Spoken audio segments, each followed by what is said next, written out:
muuqaalkan waxaan rabaa inaan idinkula wadaago maamulka madaxweyne Trump oo soo saaray amar khatar ku ah dadka hadda kadib codsanaya green cardka kuwaasi oo ku tiirsan kaalmada ay dowladda Mareykanka ay siiso. haddaba sharcigan 4 sano ee hore ee Trump ayuu soo rogay, maamulkii Biden ayaa ka laabtay, haddana madaxweyne Trump maamulkiisu mar kale ayay dib u soo celiyeen. arrintan yay qusaynaysaa, waan idinla wadaagaya. cabdikariin iidle oo aan ognahay in khamiistii laga keenay Soomaaliya lana keenay magaalada Minneapolis ee gobolka Minnesota kuna eedeysan musuqmaasuqi kiiskii Feeding Our Future ayaa shalay maxkamadda la soo taagay. haddaba qareenka ay dowladdu u qabatay muxuu codsadayna waan idinla wadaagaya goorma ayaana maxkamadda dib loogu soo celinayaa. nin taraaglah oo Hindi ah oo sanadkii hore 3 qof ku dilay shil gaari isagoo taraag wada ayaa la xukumay. haddaba imise sano ayaa lagu xukumay. sidoo kalena wasaaradda amniga gudaha iyo wasaaradda gaadiidka oo iska kaashanaya baaritaan ay ku sameynayaan 75 iskuul kuwaasi oo leesinka taraagyada laga soo qaata musuqmaasuqna looga shakisan yahayna sidoo kale waan idin. maamulka madaxweyne Trump ayaa mar kale dib u soo celiyay sharci khatar ku ah dadka soo galootiga ah ee Mareykanka yimid isla markaana ay dowladda ka qaata caawinaad oo dowladdu ay siiso. waxa amarkan la yiraahdaa ama sharcigan waxa la yiraahdaa public charge. 4 sano ee hore ee madaxweyne Trump ayuu soo rogay, isla markaana maamulkii madaxweyne Biden ayaa sanadkii 2022 ka laabtay sharcigaas. haddaba sharcigan muxuu yahay, muxuuse halis ugu yahay dadka soo galootiga ah ee doonaya green cardka ama deganaanshaha rasmiga ah inay apply gareeyaan.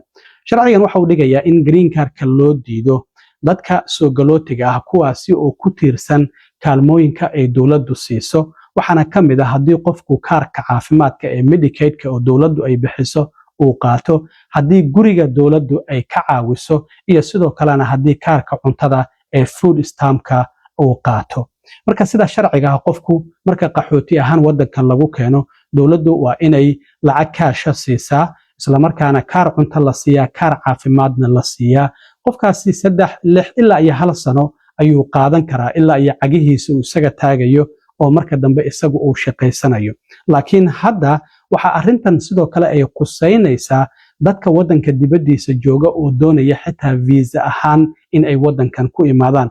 haddii loo arko dadkaasi inay yihiin kuwa marka ay yimaadaan dowladda kaalmo weydiisanaya, viisaha in loo diido ayayba u badan tahay. arrintaasina sidoo kale waa ay jirtaa. marka dowladdu waxa ay leedahay dadka soo galootiga ah waxay muujinaysaa in dadku marka ay ka cararaanba kaalmada dowladdu ay bixisada Medicaid-ka, kaarka caafimaadka, food stamp-ka iyo sidoo kale dadka guryaha kiradooda laga caawiyo. haddii marka xitaa dadka aan non-citizenska aan ahayn oo aan dadka wadankan aan u dhalan, xitaa caruurtoodu haddii ay yihiin dad muwaadiniin ah ay si sharciyana ugu qalmaan in ay green card qaataan, laakiin lagu helo in lacagta canshuur bixiyaasha barnaamijyada lagu bixiyo sida kaarka caafimaadka ee Medicaid-ka, guryaha kirada laga bixiyo, food stamp-ka lagu arko dadkaasi inay qaadanayeen, uma qalmayaan in green card la siiyo. arrintaasina sidoo kale waa arrin jirta. marka dadka hadda kadib doonaya xitaa inay visa wadankan ay ku yimaadaan, maahan inay immigrantska oo kaliya ay qusaynayso, laakiin non immigrantskana sidoo kale waa ay qusaynaysaa. hadda sharciga federaalka ah ee jira waxa uu yahay in dadka shakhsiyaadka ah ee doonaya visa inay wadankan ay ku yimaadaan, isla markaana marka dambe inay green card qaataan ay tahay haddii loo arko qofkaasi inuu yahay qof laga yaabo in kaalmo uu dowladda weydiisto in qofkaasi amba viisaha la siinin. marka adigoo interview doonaya Mareykanka inaad timaado laakiin wadan kale jooga Afrikaba kaba soo qaad oo interview lagugu yeero, haddii lagu weydiiyo marka aad Mareykan tagto kaalmo dowladda ma weydiisanaysaa sida kaar caafimaad, kaar cunto amaba in kirada lagaa bixiyo, haddii aad tiraahdo arrintaasi viisahaada saameyn ayay ku yeelan kartaa, in lagu diido ayaa laga yaabaa inta hadda maamulkan madaxweyne Trump uu joogo. marka sharcigan waxa aan uusan qabanaynin dadka qaar ka mid ah dadka qaxootiga ah ee Mareykanka yimaada. lama sheegin qaxootigaasi nooca uu yahay, dadka asayliga oo magangelya doonka ah, dadka humanitarianka wadankan uu ku qaabilay, gaar ahaan kuwa special juvenile immigrants ka la yiraahdo oo dadka iyagoo da'yar isdiibay ah.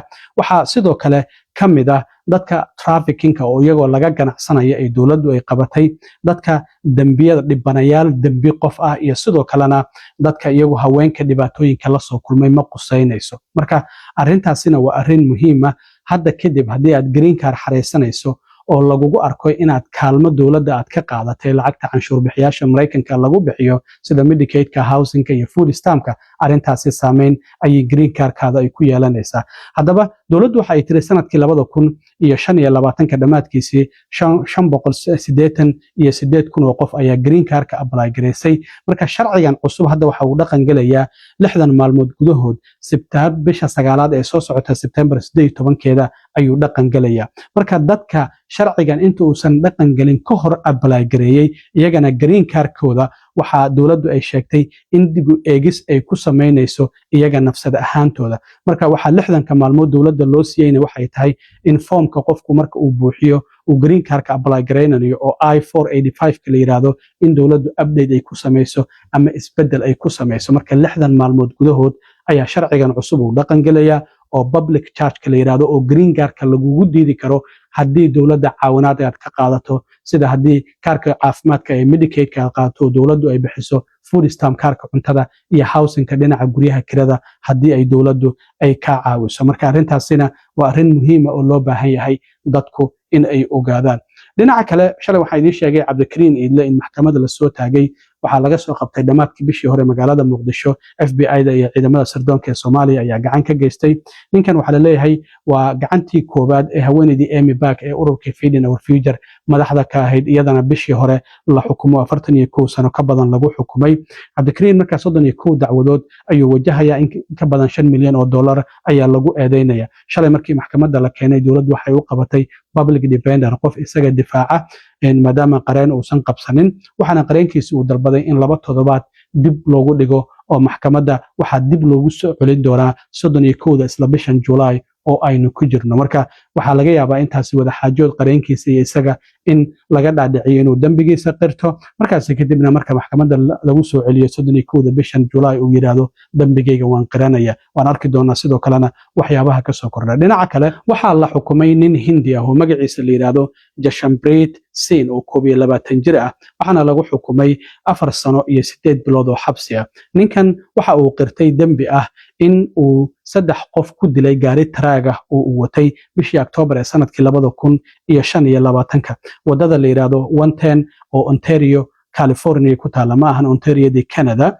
ninkan waxa uu ka soo jeedaa magaalada Yuma City, waxaana lagu haystaa ninkan in gaariga traffic taagan inta uu ka daba yimid wadada highwayga uusan break qaban, isla markaana uu sababay shil gaari oo ilaa iyo 8 gawaari ay ku lug lahaayeen, waxaana uu dilay 3 qof, 4 kalena waa uu dhaawacay.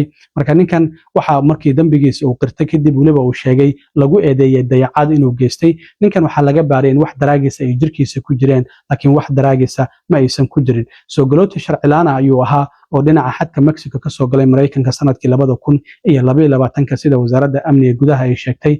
garsooraha xukumayna waxa uu yiri sababta dambiga lagu qafiifiyay ninkan waxay tahay horay wax dambiya ma uusan u lahayn, shilkana ma uusan ahayn mid si ula kac ah uu u geystay. marka waxaa lagu xukumay hadda 4 sano iyo 8 bilood, iyadoo sidoo kalena markuu xabsiga ka soo baxana laga yaabo in dowladdu ay masaafuriso oo wadankiisii Hindiya lagu celiyo. waxaa sidoo kale khamiistii ay wasaaradda amniga gudaha ay ku dhawaaqday ee DHS-ta in wasaaraddaasi iyo wasaaradda gaadiidka ee DOT-da loo soo gaabiyo ay iska kaashanayaan baaritaan lagu sameeyo 75 iskuul oo ah kuwa leysinka traaga laga soo qaato. musuqmaasuq ayaana lagu eedeynaya.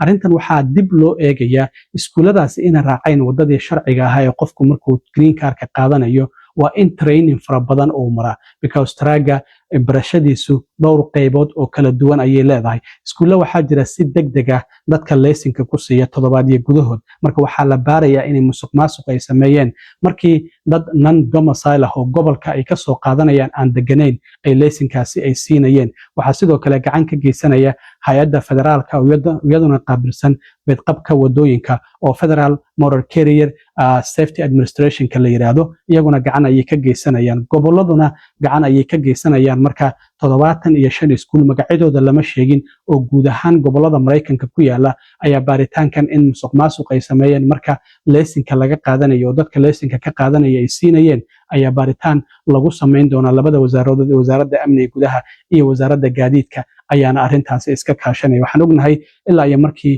maamulka madaxweyne Trump xukunka uu la wareegay in ay wadada ay ka saarayeen gawaarida taraagyada ah dadka wada ee luqadda Englishka aan aqoonin oo inta badan dadka Mexicaanka ay u badnaayeen marka dad fara badan ayaa arrintaasi saameysay oo xitaa Soomaali ay ku jirto kuwa sharci daradana sidoo kale waxaa jirtay in gobolada qaar lagu istaajinayay isla markaana laga dejinayay gawaarida qaarkood la xirayay isla markaana la masaafurinayay marka arrintan haddana waa arrin kale oo iskuuladii leysinka laga soo qaadanayay ayaa hadda baaritaankaasi lagu sameynaya marka haddii aad luqluq ku soo qaadatay waxaa laga yaabaa in arrintaasi dabagal lagugu sameeyo waraaq lagu soo diro oo gurigaada ay kugu timaado oo la yiraahdo waxaan doonaynaa dowladdu mar kale xitaa ay tiraahdo qofkan imtixaan ayaan ka qaadaynaa oo waan tijaabinaynaa in qaab sharciga uu ku soo qaatay